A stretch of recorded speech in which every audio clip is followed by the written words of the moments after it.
there, Libra. Welcome to your end of April 2022 Tarot update. It's Raina here. Well, looky here, that great card.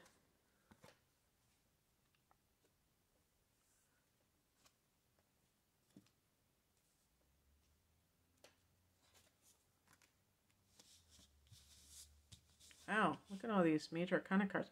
Probably because you're having this full moon in your sign in a couple of days, so.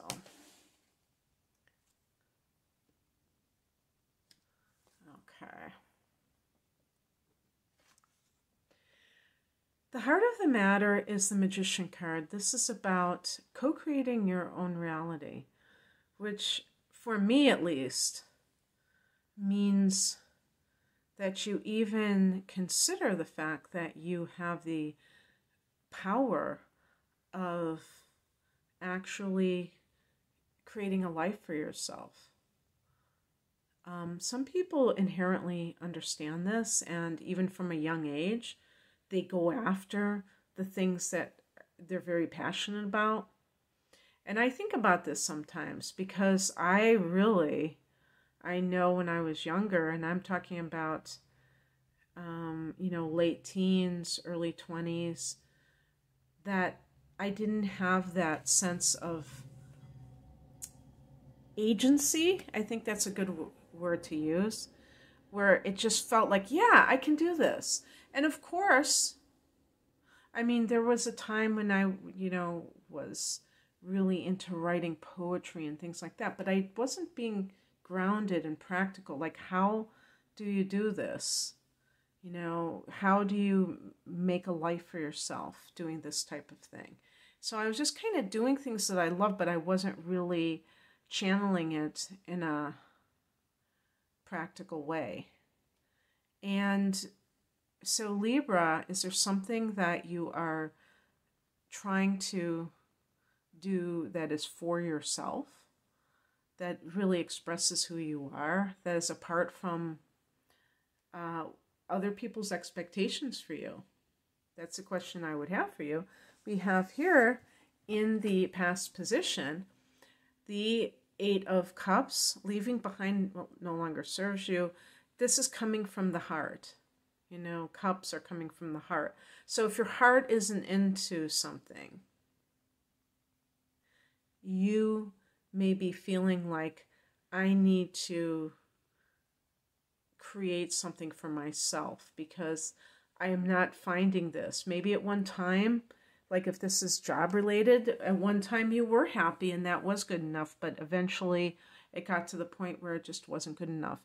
And of course, this can always be relationship related. That full moon that I'm referring to will fall in your first house, and that means that it's forming an opposition to the house that you rule, the seventh house, which is about relationships. And Libra is about relationships. So the full moon is about relationships, and in your particular chart, it's falling in the house of relationships. Well, the full moon isn't. The sun will be opposing it from the 7th.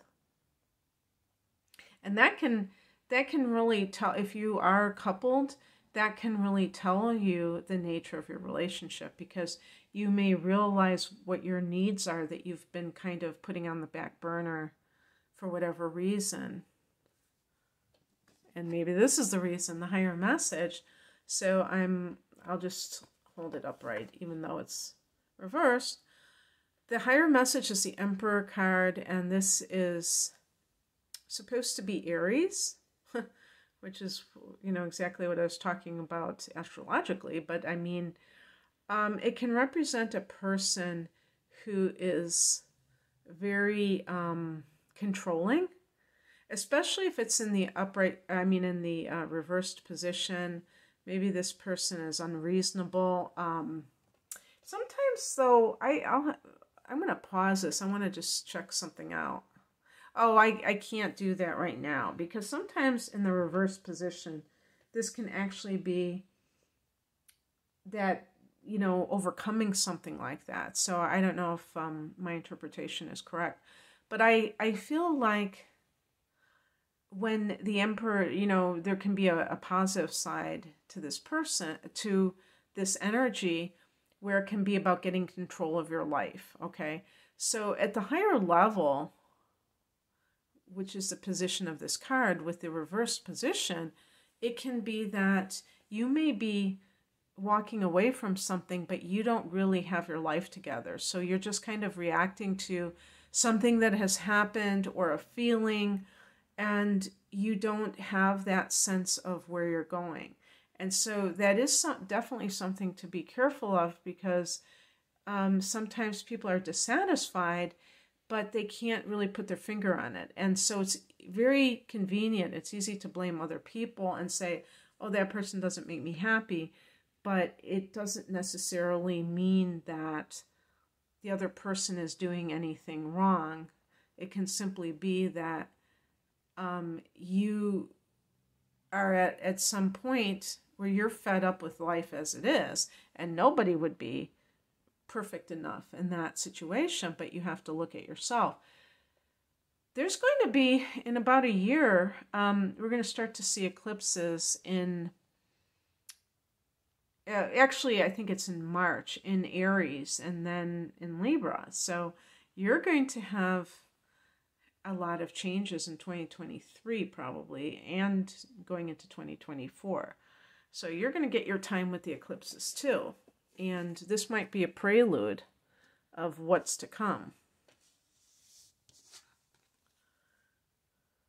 What crosses you as the High Priestess, you may be neglecting your spiritual life, and especially your intuition. Why? Because you're an air sign, because you're in love with your mind, and you're in love with what your mind does, the intellect. Discernment on that intellectual plane can get you through a lot of things in life, but it's not wisdom. So sometimes people might confuse that and think that their mind is their best friend and it wouldn't lead them astray. Yeah, right, sure. Your mind is capable of leading you astray because it's not coming from a place of wisdom. It's coming from a place of more connected to the mundane reality.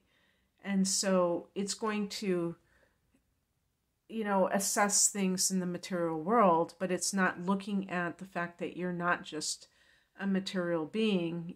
You are a spiritual being having a human experience. And so by getting in touch with your higher self, you can see the bigger picture of all of these feelings that you may be having and what to do with them. And it's very interesting. This is right below the Eight of Cups. We have the Six of Swords in the reverse position. I don't usually get so many reversed cards. I've been getting them for all of my readings, but this is my kind of my lucky deck, and I found a card that was missing from it, so I hadn't been using it lately. And I'm so grateful that all the cards are intact, but some of them must have gotten mixed up and are upside down. But that's, the synchronicity of it, right? So what's coming in is the Six of Swords reversed. I'm just holding it up so you can see it better. And in the upright position, this can be moving to,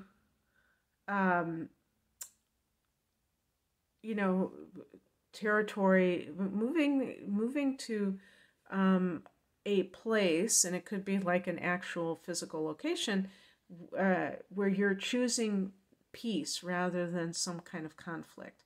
So an example would be, as like I just said before, that there's going to be a full moon in your first house of the self, and that means that the sun is in that seventh house. Your relationship, if you're couple, could be highlighted. And if you are finally out of denial and you've had a rocky relationship and you decide that you've had enough, it's like, are you aware of why you're leaving. You know, that's what I was trying to get at with the Eight of Cups. But the Six of Swords in reverse may be refusal to leave. You know, feeling that sense of clinging to a situation where you actually know you need to leave. Even if there's conflict.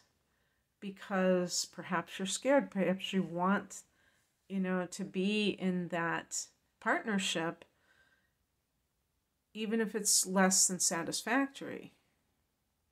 And, you know, those kinds of situations do arise sometimes, and you have to work through those feelings so that you can,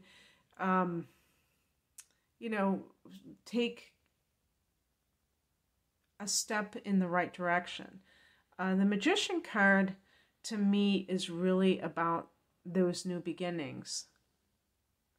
And, you know, the astrological new year, the Magician card is connected to Aries. So recently you've had these initiations in that 7th house, and that sometimes, ironically, can be separating from someone.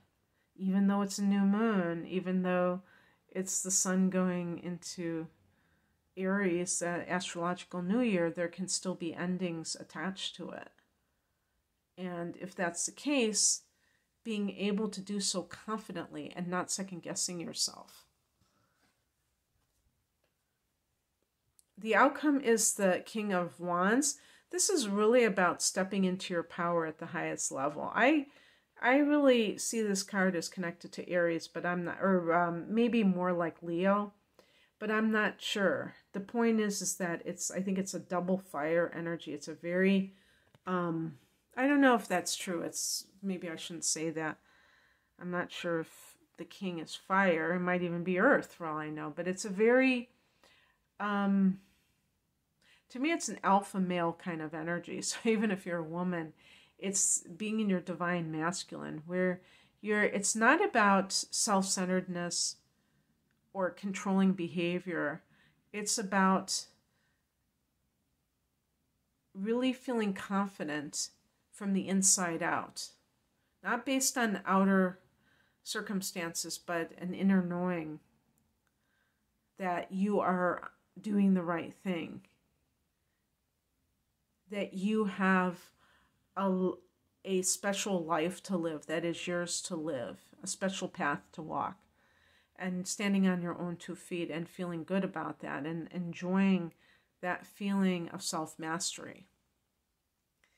Okay, that's what I have for you, Libra. I hope that this resonated. If you would like a personal reading, the link is below. Take care. Bye.